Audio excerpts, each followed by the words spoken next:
Welcome to Tech et Houblon, the podcast that explores information technology and our passion for beer. I'm your host, Luc Dumoulin, and in this episode recorded at Ben's Bar, we dive into the exciting world of information technology, from the latest news and trends to expert opinions. We cover it all, not to mention our beer recommendations. Whether you're a fan of technology, good beer, or a curious listener, there's always something new to learn on each episode. Hello everyone and welcome to a new episode of Tech and Houblon. Today we're diving into application and SQL performance through an uncommon angle in the IBM landscape. I'm Luc Dumoulin, your host, and as always, we're blending IT expertise and good company over a drink, whether a coffee or a beer. For this episode, I'm pleased to welcome Tamara van der Sloos, Vice President Innovations at R2I. Hello, Tamara. Hi, Luke. How are you this morning? I'm great. What about you? Very good. All right. Before we go any further, and for the people that still don't know who you are, what can you tell us about your background and expertise? Well, I come from a background of 29 years working at IBM, and very specifically working in the IBM platform, with spending as much time as I could on the performance side. I actually took that mandate, even though I worked in Montreal, but I did it for other provinces as well, because I got that identification at IBM that I love doing performance. Like Sudoku puzzles for me. I just love the data. I'll work all night on it. And then now, 12 years ago now, we started R2I, started with 3 people, and we're now at 70 people. And I still spend probably a good half of my time specifically on IBM. Wow. All right. As I mentioned in the introduction, today's topic is performance. I know you've participated in lots of webinars and in-person sessions on your favorite topic of best-kept secrets, and that covered performance. But you've recently added yet another best-kept secret. Please tell me more about it. Yes, today I want to talk to you about a product called GiAPA, which is a best-kept secret, was a best-kept secret for me. This product, although it's like 21 years old, I call it drinking age now in the U.S., I'd never heard of it until a year ago, and it's absolutely incredible. If I had known about this product 21 years ago when I was working at IBM, I could have seriously helped a lot of clients much quicker than I did at that time, because of the automatic analysis this tool does and how precise and specific it is. Now, how does GiAPA position itself compared to other tools on the market, knowing that it looks at performance with a different perspective? Yeah, you're right. There's a bunch of product out there, and my best kept secrets that I talk about are like Plan Cache, which looks at the database. I look at performance tools, or PDI. Both of those free tools does great graphics. A lot of customers don't know they have this at their fingertips, so I say, go look at this. But those really look at the resources of the system, meaning the hardware, the IOs. It gives you some hints on the application. I might say, well, this subsystem's growing a lot in terms of what it's using. I might have some ideas generally of the programs when I look at this, but at a very high level, I'll say kind of look over here, but I could be pointing them to a mountain, so they're not quite sure what's the details within that. So they're very much resource oriented. Apex and Job Watcher are tools that can help you at the application level, but they don't tell you the line of code. They're still kind of saying, look at this job. This is where the behavior is coming from. So this tool, GiAPA, will go down to the line of code. It'll actually say, go change, go look at this line of code. And if you spend, some time, and it'll even estimate how much programmer time it'll take to change it. It'll tell you what to change, why to change it, the line of code to work on, and the estimated savings you're going to get. We have a customer using it, and they're like, is this some sort of black magic? Like, how the heck does this tool know that it's going to take me this much time? It's like he nailed it from, and they're giving you an estimate, but it's been incredible. Now, the customer you're referring to, if I'm not mistaken, had first used the lab services to try to explain why they had so many issues on performance, isn't that? Yes. This customer is because it was becoming a limited growth within they had the application. A lot of people say, oh, I don't care about performance, no problem. I'll just buy a bigger CPU. It's cheap. It's easier than changing the code. But there's times that it'll limit your growth. you start to hit a bottleneck that it's not using the CPUs. So in this case, it was a lot of synchronous writes, and they were getting caught into this bottleneck of synchronous writes and wanted to understand. So quite literally, it's been years we'd been doing analysis, and we knew the synchronous writes. We were suspecting it was the open and closes. We were suspecting what programs were causing it. And the customer was trying to change it, but they were really struggling with it. So when they got GiAPA, within running it, you ran it for like 48 hours. It was telling you, well, this is the line of code you got to go look at, buddy. And this is how much time we think it's going to take to change it. And when I say, tool comes back and said, oh, we estimated it's going to be, 8 hours of a programmer work. That part's right. But don't think it's going to take hours to put it in production. After that, you have to test it. It's like, I understand. So this customer ended up saying it took them probably somewhere between 3 to 4 months from when they said, okay, this is it. We're going to do the code change, testing it, making sure and putting it to production. And voila, their open and closes dropped significantly. Oh, yeah. And it was like we'd been literally chasing it for over 10 years. And this customer is a very active IBM client, growing significantly on large servers, and this had become a limited growth for them.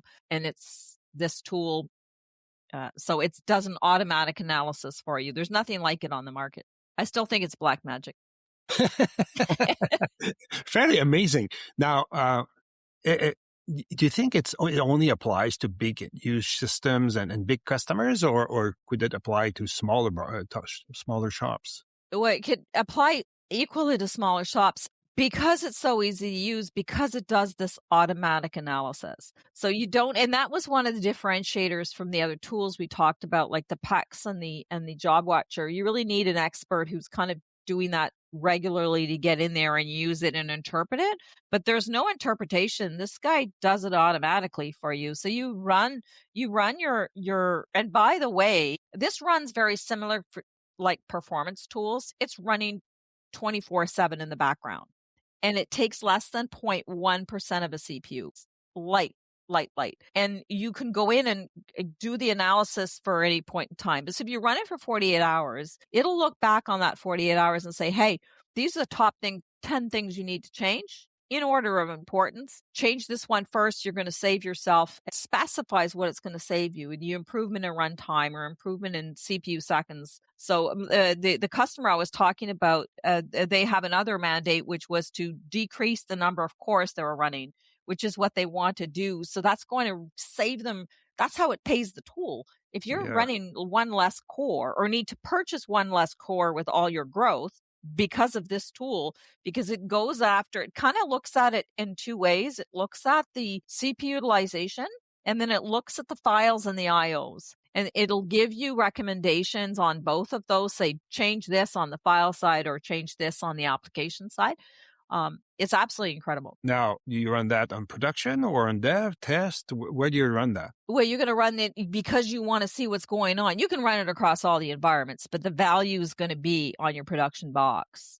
Like you're running performance tools on production box. There's no danger to running it. It's just gathering the data that you can go back and do an analysis on. So let's say that you run it on prod, and then you get a report that says you have to change this program for this kind of IO and replace it by something else. Would it be worthwhile to have it installed as well on a dev box so that you can test the changes you've put in, ensuring that you're not causing other issues, basically? Yeah, like, so the customer we talked about, they believe in it, and there's, the licensing set up that it's not expensive to put it onto your non-production boxes. It's really meant for your production, but absolutely, it's kind of part of your testing process. So you could be running GiAPA as you want to bring it into production to see that it's not saying, hey, buddy, you changed that, but you broke something else, right? And so you can do that as part of your testing if you've got GiAPA doing the same thing on your test box. Okay. Now, you said a bit earlier that you don't need to be an expert to run this application, but to whom is that tool directed? We're seeing two groups that are using it. Your typical, in the IBM world, you're whoever administering the IBM who's caring about those CPUs being high, that's watching that, that's or that's paying the bills. So a lot of times it's the manager going, how can I fix something? Because it's so intuitive. It's crazy. It's like, for each problem, it gives you one screen. And in that one screen, it says, this is the line of code. This is what you need to change. This is how I suggest you change it. We think it's going to save you this many hours. And so it spells it out for you. So and then the programmers will go there because the programmers will understand the text. The administrator might just say, I don't know what it's saying, but I'll carry it carefully over to my programmer and say, fix it. Because it's costing me this much CPU seconds, or I could do a big savings. So you do need to have the application developer in-house, or one that you have, that you're outsourcing, that's going to do the work for you. You have to have the willingness to change it. The best case is that you've got the source code. But let's say you don't have the source code and you're running a large, ERP, and you actually don't have the source code.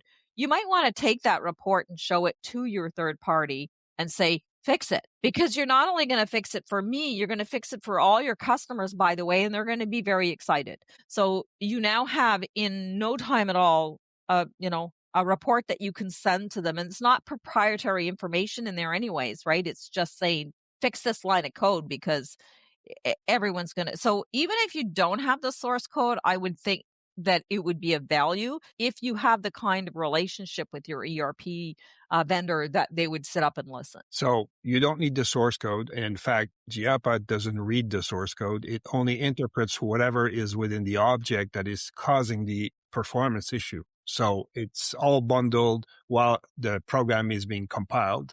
And this is the information it's looking at only. Yeah, it looks at the call stacks. Yeah. Okay. Okay. Talk to me about documentation, because I've heard you say there's great documentation out there. Yeah, I've never seen a tool like this. I'm going to start to babble, but literally the tutorials are on their website. You can go to GiAPA.com and you go see for yourself. They have full tutorials on how to use every kind of feature of it. And that's how I learned it, because I demo it and I literally just went to it, and it tells you how to install it. It tells you everything you need to know. And then the documentation on top of this is very complete. So you don't have to go take a course. And it's not that complex, like I said, because it's quite intuitive. You need to be able to get to the screen that does the automatic analysis for you. You need to start the tool, which they have a little, it's maybe a 15-minute or not even tutorial that you can pause and kind of follow as you go. You start the tool, you run the tool, you say, okay, do the analysis for me, and then you just go through the screen. So, but I encourage people to go to the website and have a look at the documentation. I've never seen one so complete. So easy peasy installation, easy to use. Yeah. Now, I've got a customer that complained that they're having those QZAOI init jobs, those ones being used. Do you have something in GiAPA that can help me figure out what's wrong? Yeah, I haven't specifically done an analysis chasing that one, but yes, they're going to give you the current users on where the problems are, is my understanding. So you can actually get a lot more information. And I guess it's also feeding from the plan cache that is available for those jobs being running. It has a module for the OSQL piece that helps you with the plan cache, that helps you kind of run it, and you run it in a very controlled fashion. Again, it's not a piece I played with yet. I'm just so excited about the GiAPA piece on this automatic that, and the customer, that's where he's hanging out too. He's like, oh my God, he's just fixing one after another and he's seeing the benefits. So they were asked to do some work on helping automate the plan cache. So they're doing, my understanding is that you can kind of run the plan cache to say, I just want to look at each group of users or some, and then it'll go through and you'll have a more, specific, and it dumps it for you automatically, and then you can do compares. So it simplifies the plan cache, if you will. And if I'm not mistaken, the product is called SQL Observer, and if you get GiAPA, you get SQL Observer as part of the install. Yes. Yeah. Okay.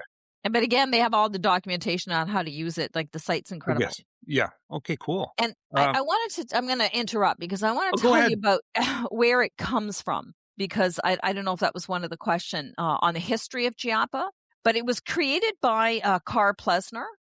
And he did it because he was doing very, very in-depth performance analysis. Using the PEXs of the world, and he had a service that he was doing, and this was out in Europe, was if I don't find a cure to your problem, you don't pay me. Okay. And he built GiAPA to help him do his analysis. And then do it faster. Yeah, because he was automating it. And then he just said, wow, I'm just going to now sell this tool because it's good for everybody. And he kind of got himself out of a job in a way, because they don't need him anymore, because they just need his tool.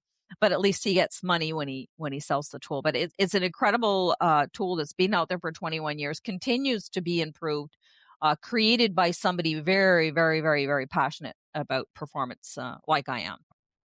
If I'm not mistaken, Tamara, you can also download a free trial. Yes, I would consider this the next step for anyone who's interested in GiAPA, because there's a free trial. You download it, very easy to do. It'll collect you for 48 hours. You're going to see, those sheets I talked about. That's one sheet tells you. It'll give you one example of a program improvement.